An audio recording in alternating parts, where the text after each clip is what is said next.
Well, good morning, church. Welcome to the Election Day edition of whatever we're going to call this. We got two submissions last week. So, again, if you have ideas of what to call this segment of just these weekly updates, feel free to send in your ideas. Again, I'd love to buy coffee or breakfast for whoever comes up with the idea that we choose to name these segments. Just a reminder of a couple things to look for in your weekly update this week. We are going to have an online only Thanksgiving service this year. There's going to be an invitation in our update this week inviting you to participate in that, reading some scripture or praying or doing some other things. So keep an eye out for that. We're also excited to be kicking off the Advent season just after Thanksgiving. Again, look to your weekly this week for more information about our Advent kickoff. We're very excited for this, knowing and thinking about ways for us to participate in the excitement and the joy of Advent, both while we're together and as we worship in different places. One more thing for this week is we're going to start having a watch party each and every Sunday, so that for those of you who are worshiping online and in different places, that you can still have a chance to do that together. So there'll be a Zoom link that we send out. Pastor Jeannie will start the Zoom call at about 9:50 on Sunday morning.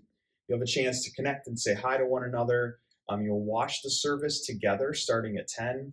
And then you're welcome to remain on after the service or before to pray for one another, to connect, to discuss, or even truly just to have a chance to see other people as the service is going on each and every week, and to see who is worshiping online each and every week with you. But the last piece is perhaps the elephant in the room today. It is Election Day in the United States. We've been hearing about it for a long time. There's a lot of energy and emotion that's gone into this.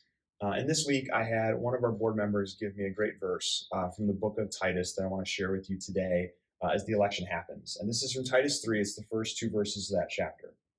It says, "Remind the people to be subject to rulers and authorities, to be obedient, to be ready to do whatever is good, to slander no one, to be peaceable and considerate, and always be gentle toward everyone." I think that's a good word, friends, for us today.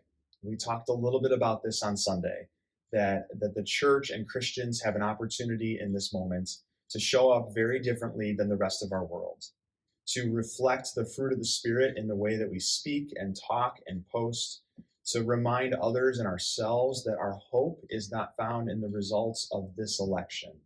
Our hope in this world is not found in parties or peoples or ideologies, but instead we have hope in the God of the universe, and who already knows what's about to happen, who already recognizes how his will continue to play out no matter what the results of this election are. And so, friends, we lean into that hope in this season. And I pray that as a church, we can show up differently in a moment that's just filled with a lot of negativity, and instead to be a people who reflect these words out of Titus and live out the fruit of the Spirit as God shares it with us in Galatians 5. So, friends, go out today, vote, be thoughtful and prayerful about who and how you want to vote. Do it with great conviction and passion, and then sit back and say, God, your will be done.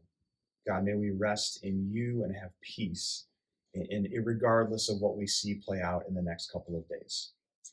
So, friends, be safe, be healthy. I hope to see you all, whether it's online or in person, in the next week or so.